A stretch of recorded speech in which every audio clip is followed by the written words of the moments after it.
जय हिंद। जैसा कि आपको पता होगा, हम आप लोग के लिए प्रारंभ बैच लेकर के आते हैं जो हर एक मंगलवार, गुरुवार, शनिवार रात 8 बजे होता है। तो हम लोग धारा विद्युत का लेक्चर हम लोग 15 करने वाले हैं। आज 15वां दिन है धारा विद्युत की का, और आज हम लोग बहुत ही ज़्यादा इंपॉर्टेंट टॉपिक डील करने वाले हैं जिसका नाम है व्हीटस्टोन सेतु। क्या नाम है? व्हीटस्टोन सेतु। क्लियर है? याद रखिएगा, ये एग्जाम में 5 मार्क्स में पूछने का संभावना रहता है इसका। और वो ज़रा ध्यान से देखो, अगर जो भी पढ़ाते हैं इसका नोट्स चाहिए तो आपको करना क्या है, SRD क्लासेस ऐप डाउनलोड कर लेना। प्ले स्टोर से भी डाउनलोड कर सकते हैं, इस वीडियो के डिस्क्रिप्शन में भी लिंक रहेगा, वहाँ से भी कर सकते हैं। तब क्या होगा, जैसे ही ऐप डाउनलोड कीजिएगा, ऐप के अंदर जब जाइएगा आप तो सोशल मीडिया हैंडल में आप देखिएगा टेलीग्राम का लिंक होगा, उससे ज्वाइन हो जाइएगा टेलीग्राम चैनल पर, वहीं पर आपको नोट्स मिल जाएगा। क्लियर है? तो चलिए स्टार्ट करते हैं आज का टॉपिक। बाबू, आज का जो हम लोग का टॉपिक है इसका नाम क्या है? व्हीटस्टोन सेतु यानी व्हीटस्टोन ब्रिज। क्लियर है? याद रखिएगा, ये जो टॉपिक है ये बहुत बहुत बहुत इंपॉर्टेंट है, बोले तो भी आइए। तो बोलिएगा व्हीटस्टोन सेतु क्या है सर? ठीक है, तो याद रखिएगा, व्हीटस्टोन सेतु एक ऐसा युक्ति है, एक ऐसा डिवाइस है जिसका उपयोग करते हैं किसी भी अज्ञात प्रतिरोध का मान ज्ञात करने के लिए। मान लो कोई प्रतिरोध है, उसका वैल्यू हमको पता नहीं है कितना है उसका प्रतिरोध का, तो याद रखिएगा उसका वैल्यू अगर पता करना, उसका मान पता करना, तो किससे उपयोग करेंगे? व्हीटस्टोन सेतु का। क्लियर है? तो याद रखिएगा, व्हीटस्टोन सेतु एक ऐसा युक्ति है जिसका उपयोग अज्ञात प्रतिरोध ज्ञात करने के लिए करते हैं। देखिए क्या लिखा है, वैसी युक्ति जिसका उपयोग किसी अज्ञात प्रतिरोध का मान ज्ञात करने के लिए किया जाता है उसे व्हीटस्टोन सेतु कहते हैं। क्लियर है? अब इसका अगर सिद्धांत का बात करें तो सिद्धांत समझने से पहले हम लोग को थोड़ा व्हीटस्टोन सेतु का बनावट समझना होगा। ध्यान से देखिए, ये जो आपके सामने फिगर दिख रहा है ये व्हीटस्टोन सेतु है। क्लियर है? याद रखिएगा, ये जो दो प्रतिरोध है P और Q, ठीक है, ये दोनों प्रतिरोध का वैल्यू हम लोग को पहले से पता होता है, जिसको कहते हैं ज्ञात प्रतिरोध। क्या? ज्ञात, यानी इसका वैल्यू पहले से पता रहता है। क्लियर है? जिसको इंग्लिश में कहते हैं नॉन रेजिस्टर। तो ये P और Q दो रेजिस्टर है, दो प्रतिरोध है, इसका वैल्यू हमको पहले से ही पता है। क्लियर है? ये जो RB दिख रहा है ये एक रेजिस्टेंस बॉक्स। क्या है? Resistance box. ठीक है, रेजिस्टेंस बॉक्स जिसको हिंदी में कहते हैं प्रतिरोध बॉक्स। क्लियर है? प्रतिरोध बॉक्स कैसा होता है, ध्यान से समझिएगा। एक बॉक्स टाइप का होता है डिवाइस, ठीक है, इसमें बहुत सारा प्लग लगा रहता है, इस तरह करके प्लग लगा रहता है बहुत सारा, और हर एक प्लग का कुछ न कुछ वैल्यू होता है रेजिस्टेंस का। जैसे इमेजिन करो इसका वैल्यू 2 ओम है, इसका 4 ओम है, इसका 6, इसका 10, किसी का कुछ भी हो सकता है। इमेजिन करो हम अगर 2 ओम वाला प्लग को खींच लेंगे तो इसका रेजिस्टेंस का वैल्यू हो जाएगा 2 ओम। अगर 4 ओम वाला खींचेंगे तो 4 ओम, 10 ओम वाला खींचेंगे तो 10 ओम। यानी सिंपल सा जो प्लग आप निकाल लोगे इसके प्रतिरोध का मान उतना ही हो जाएगा। अरे ये बॉक्स जैसा, यानी बोले तो एक तरह का ये भी प्रतिरोध है, लेकिन इसमें बहुत सारा प्रतिरोध का मान होता है, हम अलग अलग प्लग निकाल के उसका वैल्यू बदल सकते हैं। क्लियर है? तो ये प्रतिरोध बॉक्स, ठीक है, जिसको कहते हैं रेजिस्टेंस बॉक्स। क्लियर है?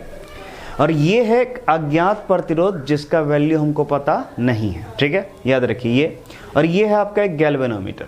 क्या है? गैल्वेनोमीटर। बोलिएगा सर गैल्वेनोमीटर क्या है? तो गैल्वेनोमीटर एक ऐसा युक्ति है जो ये बताता है कि करंट चल रहा है या नहीं चल रहा है।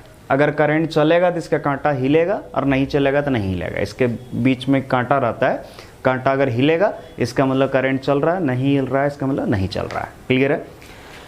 और इस दो कोनों के बीच एक बैटरी जुड़ा रहता है और एक कुंजी जुड़ा रहता है। क्लियर है? ये इसका बनावट था। तो देखिए जरा से यहाँ पर यही लिखा है, इसमें दो ज्ञात प्रतिरोध P तथा Q, एक प्रतिरोध बॉक्स R तथा एक अज्ञात प्रतिरोध S आयताकार रूप में संयोजित की जाती है। इनके दो कोनों के मध्य एक गैल्वेनोमीटर तथा शेष दो कोनों के मध्य एक बैटरी संयोजित की जाती है और शेष चित्र में दर्शाई गई है। क्लियर है? आ रहा समझ में? तो ये बाबू सब कुछ दिखाया गया। अगर बात करें इसके सिद्धांत का, ये किस सिद्धांत पर कार्य करता है, अगर वो जानना चाहते हैं हम लोग, तो चलिए समझते हैं सिद्धांत क्या होता है। बनावट समझ गए हम लोग, अब सिद्धांत समझना आसान है। व्हीटस्टोन जब प्रयोग कर रहा था तो उसके प्रयोग में एक बात पता चला उसको कि जब इस दोनों प्रतिरोध का अनुपात और इस दोनों प्रतिरोध का अनुपात, यानी P/Q और R/S, ये दोनों जब बराबर होता था, यानी इसका प्रतिरोध का अनुपात, यानी क्या बोले हम, P/Q, ठीक है, और इस दोनों प्रतिरोध का अनुपात यानी R/S, ये जब बराबर होता था तो देखता था बीच में करंट नहीं चलता था, बीच में करंट नहीं चलता था। और जब बीच में करंट नहीं चलता था तो उसको बोलता था संतुलित अवस्था। कौन अवस्था? संतुलित अवस्था। या इसका हम उल्टा भी बोल सकते हैं, कि जब गैल्वेनोमीटर से होकर के धारा का प्रवाह नहीं होगा, यानी इससे करंट नहीं चलेगा, तब क्या होगा, P बाई क्यू बराबर R बाय एस होगा। क्लियर है, P बाई क्यू बराबर R बाय एस होगा। क्लियर है, समझ में आ रहा है मेरे बात?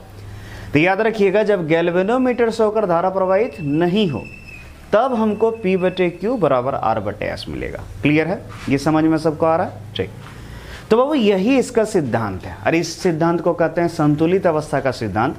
तो याद रखिएगा, अगर कोई पूछ दे व्हीटस्टोन सेतु किस सिद्धांत पर कार्य करता है, तो आपको सिंपल से जवाब देना, ये संतुलित अवस्था के सिद्धांत पर कार्य करता है। यानी जब गैल्वेनोमीटर से होकर के धारा प्रवाह नहीं होगा, याद रखिएगा, तब P by Q equal to R by S होगा। क्लियर है, और चूंकि हमको P, Q और R का वैल्यू पता रहता है तो एस पता चल जाएगा। लेकिन ये कब काम करेगा, फिर सुनना, संतुलित अवस्था पर, यानी जब गैल्वेनोमीटर में करंट नहीं चलेगा तब P बटे क्यू बराबर R बटे एस मिलेगा। क्लियर है, देखिए सिद्धांत, यह संतुलित अवस्था के सिद्धांत पर कार्य करती है। किस सिद्धांत पर? संतुलित अवस्था। यानी जब गैल्वेनोमीटर से होकर धारा प्रवाहित नहीं होती है तब हमें P बटे क्यू बराबर R बटे एस प्राप्त होती है। क्लियर है, याद रखिएगा, जब गैल्वेनोमीटर से होकर के धारा का प्रवाह नहीं होगा तब हमको P बटे क्यू बराबर R बटे एस मिलेगा। क्लियर है, तो ये तो था इसका क्या, व्हीटस्टोन सेतु क्या है, उसका सिद्धांत क्या है, उसका बनावट कैसा है। अब चलो समझते हैं आखिर इसका यूज हम लोग करते कैसे हैं, काम कैसे लेते हैं। ध्यान समझना है, सबसे पहले दिमाग में सेट कर लो कि ये जो P है और Q है, इस दो का वैल्यू हम लोग को पहले से ही पता होता है।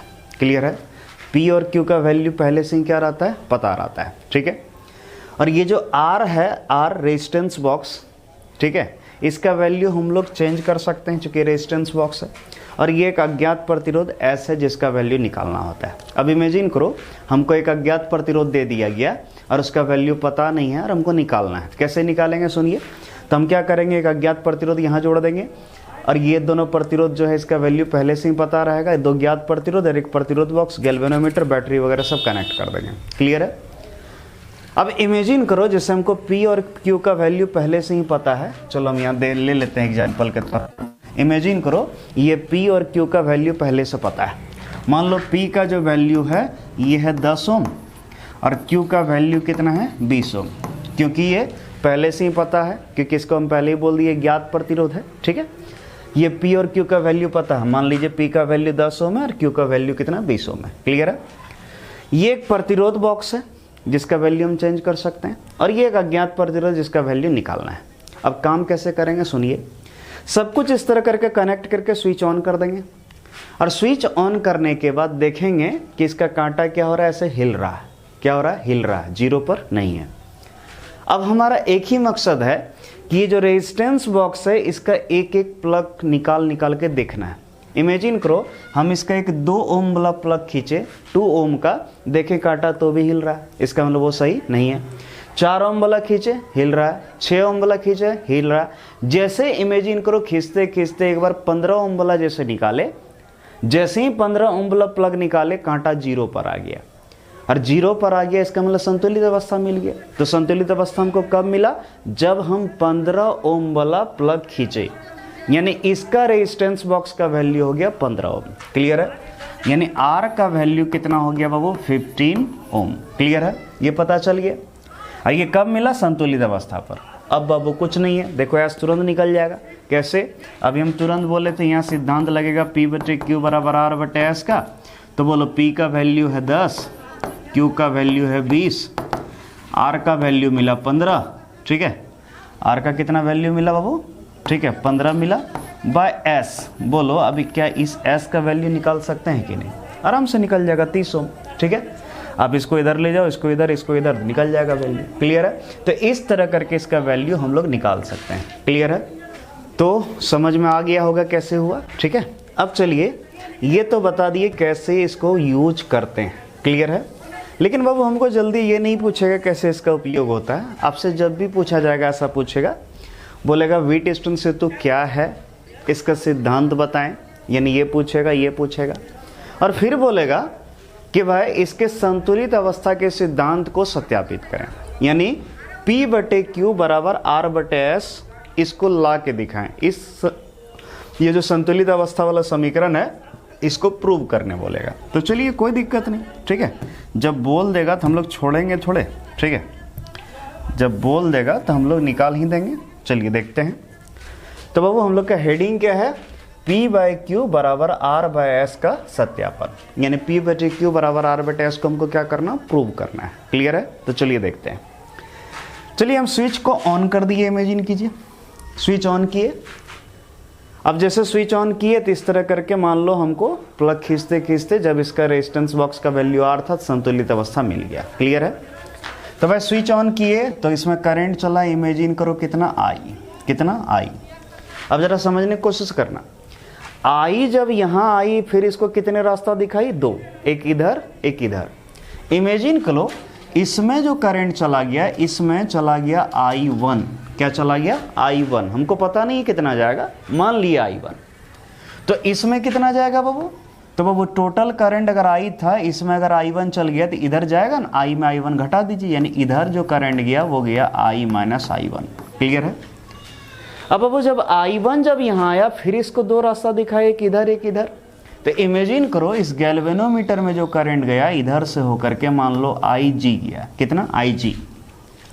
तो इधर कितना जाएगा, तो बोलो करंट था I1, इसमें चला गया IG, तो इधर कितना जाएगा I1 माइनस IG। क्लियर है? अब जरा समझना ध्यान से, ये IG इधर आया, इधर से I माइनस I1 आया, दोनों जुड़ के इधर जाएगा। तो बोलो इधर से कितना जाएगा बाबू, तो इधर से जाएगा I minus I1 plus IG, I minus I1 plus IG। Clear है? इधर से ये आया, इधर से आया, दोनों जुड़ के चला गया। अब इमेजिन करो ये इधर आया, ये इधर आया, दोनों जोड़ करके अब इधर गया। ठीक है? अब बताओ इधर और इधर ये करंट आया, दोनों जोड़ गया तो कितना आया, I minus IG, sorry I1 minus IG plus I minus I1 plus IG। यही है? ठीक। अगर देख रहे हो plus I minus IG plus IG cancel, minus I1 plus I1 cancel, क्या बचा, I बचा। क्या बचा, I। तो देखो करंट गया भी था I और निकला भी I, इसका मतलब जो है एकदम बिल्कुल सही है, कोई गलती नहीं हुआ है। ठीक है? हमारा बिल्कुल सही आया है। ठीक है? तो हमको इतना करके नहीं दिखाना है, ठीक, सिर्फ समझाने के लिए हम किए। क्या समझे, समझाने के लिए किए। ठीक है? तो ये सब हटा देते हैं। ठीक, हम सिर्फ समझाने के लिए किए कि भाई आया I, निकला भी I, बिल्कुल सही एकदम परिपथ। अब चलो ये बन गया फिगर। अब एक काम करते हैं, ये सब बिंदु का नाम नहीं दिया, नाम देते हैं। इस पॉइंट का देते हैं A, इसको B, इसको C, इसको D। क्लियर है? चलो अब निकालना शुरू करते हैं, P/Q बराबर R/S को प्रूव करना शुरू करते हैं। तो चलिए ध्यान से देखिए, पिछले दिन याद होगा आप लोग को हम सिखाए थे किरचॉफ का नियम। किसका नियम, किरचॉफ का नियम। क्लियर है? किरचॉफ का नियम में दो नियम था, एक धारा का नियम, एक विभव का नियम। तो याद रखिएगा यहाँ विभव का नियम लगेगा। विभव का नियम में हम आपको बताए थे, ठीक है, याद रखिएगा विभव का जो नियम था उसमें हम आपको बताए थे कि किसी भी बंद लूप में जितना भी तत्व संयोजित है सभी तत्वों के विभव का बीजगणितीय योग शून्य होगा। क्लियर है? सभी तत्वों के विभव का बीजगणितीय योग क्या होगा, शून्य होगा। क्लियर है? ये पता था। तो चलिए शुरू किया जाए, कोई बहुत बड़ी बात नहीं। तो देखो एक लूप दिख रहा होगा ABDA, ये लूप दिख रहा है। इस लूप में पहले KVL लगा रहा है, ध्यान से देखिएगा। अब लूप ABDA,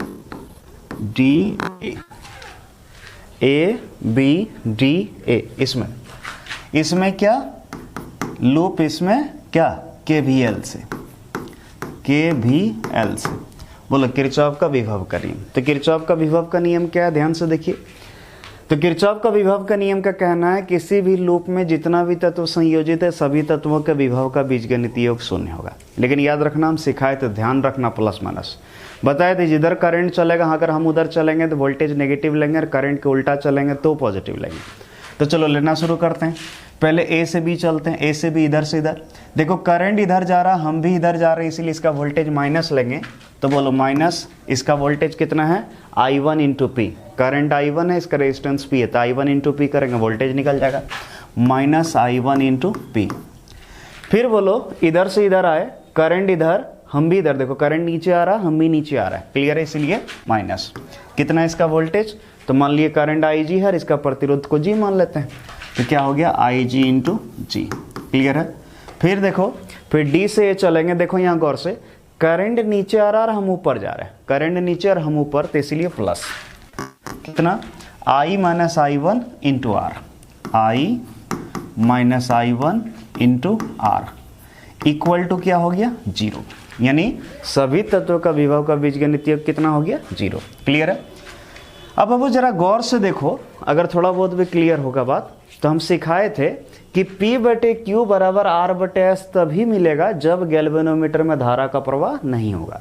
और देखो हम धारा का प्रवाह कर दिए, IG चला दिए, ये तो नहीं चलना चाहिए, तो इसीलिए इसका वैल्यू कितना लेना होगा, जीरो। अगर ये जीरो लेंगे IG का वैल्यू तभी आएगा, नहीं तो नहीं आएगा। चलो लेते हैं, चूँकि IG का मान कितना है बाबू, जीरो है, इसीलिए जरा गौर से देखिए, minus I one P minus ये जीरो हो गया, zero into something zero, plus क्या I minus I one into R equal to zero, clear है। तो बोलो बाबू, इसको इधर रहने देते हैं, I minus I one into R equal to, इसको उधर ले जाते हैं, तो ये माइनस उधर जाके प्लस हो गया आई वन पी। अब आई वन को इधर ले आते हैं, आर को इधर ले आते हैं, तो I minus I one by I one equal to P by R, समीकरण 1, क्लियर है। तो ये था हमारा किरचॉफ का पहला दूसरा नियम, इसमें लगाए। अब इसी तरह same to same B C D B ये दिख रहा है, इसमें भी लगाने वाले हैं, ध्यान से देखिएगा। तथा loop B C D B में केवीएल्स, ठीक है, किस लूप में, B C D B, clear है। चलिए लगाते हैं, बी सी डी बी इसमें लगा रहा है, ध्यान से देखिए, करंट नीचे आ रहा, हम भी नीचे आ रहे हैं उसी दिशा, तो इसलिए इसका वोल्टेज माइनस लेंगे, कितना लेंगे, minus I G into Q ले लो, minus I one minus I G into Q, ठीक है। फिर देखो हम किधर आ रहे हैं, फिर इधर से इधर बी सी डी बी चल रहे हैं, तो इधर से इधर आया, अब इधर से इधर देखो, करंट इधर जा रहा है और हम इधर आ रहे हैं, उल्टा आ रहे हैं, इसीलिए प्लस लेंगे। तो बोला I minus I one plus I G into S, plus में लेना है, तो प्लस कितना हो गया, I minus I one plus I G, ठीक है, और इस पूरे से मल्टीप्लाई करना है किसको, एस को, क्लियर है। फिर देखो, फिर अब इधर से इधर जाएंगे, देखो करंट नीचे आ रहा है और हम ऊपर जा रहे हैं, ठीक है, तो बोलो क्या लेंगे, प्लस, प्लस कितना, आई जी इंटू जी, तो लेंगे प्लस आई जी इंटू जी, तो वो पूरा लूप कंप्लीट हो गया, इक्वल टू क्या कर देंगे, जीरो। लेकिन फिर बोल दे रहे हैं, ध्यान से देखिए, चूंकि, ठीक है, एक काम करते हैं, पहले एक स्टेप और आगे जाते हैं, तब minus I one into Q गुना कर दे रहे हैं, minus minus plus I G into Q plus I minus I one into S, I minus I one into S plus I G into S plus I G into G equal to zero, clear है। चूंकि आपको पता होना चाहिए आई जी का value कितना होता है, जीरो होता है, क्यों, क्योंकि गैल्वेनोमीटर में जीरो करंट चलेगा तब ना P by Q equal to R by S आएगा, तो इसका वैल्यू जीरो मान लेते हैं, इसीलिए minus I one Q plus इसका value zero plus I minus I one into S plus zero equal to zero. तो इधर सिर्फ ये रह गया और ये रह गया, बाकी सब तो जीरो हो गया, तो इसको उधर ले जाते हैं, क्या हो गया देखो, तो I minus I one into S बराबर, इसको उधर ले जाएंगे तो आई वन इंटू क्यू हो जाएगा, इसको इधर लाए, इसको इधर ले आएंगे, तो बोलो आई माइनस आई वन बाय क्या, आई वन बराबर कितना, क्यू बाय एस, समीकरण 2। अब जरा समीकरण 2 को देखो LHS, इस वैल्यू को देखो, और समीकरण 1 का भी देखो LHS बराबर है, और जब बराबर है तो RHS भी बराबर होगा, तो हम लिख सकते हैं P बटे R बराबर कितना, Q बाय S। कहाँ से बहु, समीकरण 1 तथा 2 से।